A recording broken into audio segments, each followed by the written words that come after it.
Kalau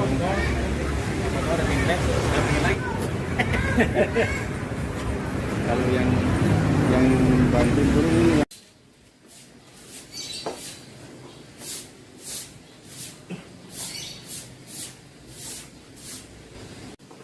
Ibu bisa dijelasin awal mulai bagaimana ceritanya sih, Bu?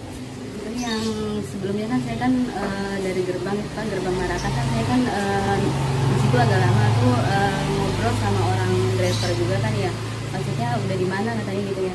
Terus saya kan habis dapat orderan terus di cancel, nggak lama dari situ kan dapat orderan food ke sana. Setelah itu kan saya kan ke sana kan saya ngeliat tuh driver-driveran masih ada apa enggak di situ kan ya. Terus pas saya lihat di lokasi kok ini kok sepi jalan, tapi kok ini di jalan masih ramai, hanya orang driver tuh pada nggak ada semua. Nah setelah saya jalan terus sambil saya ngelihat baca GPS itu kan ya Pak, saya pengen tahu ini restonya benar apa enggak, takutnya kan order juga ya Pak ya. Makanya saya langsung lihat handphone, saya langsung jalan ke sana, kok perasaan saya nggak enak, saya sempat berhenti tuh Pak. Kan tadinya jaketnya rangkap 2, saya lepas yang jaket satu lagi jadi rangkap 1 aja yang pakai itu kan ya.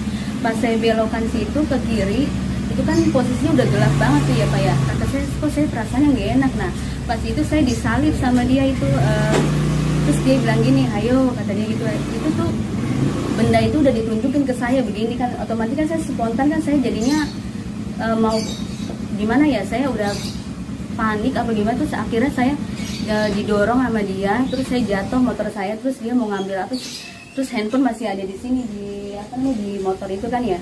Habis itu saya tarik-tarik sama dorong sama dia tuh Pak, dia kan mau gertak saya pakai celuritnya dia itu, hanya saya mau nangkis dia, kata saya gini ya, terus saya mau nangkis dia terus itu Pak.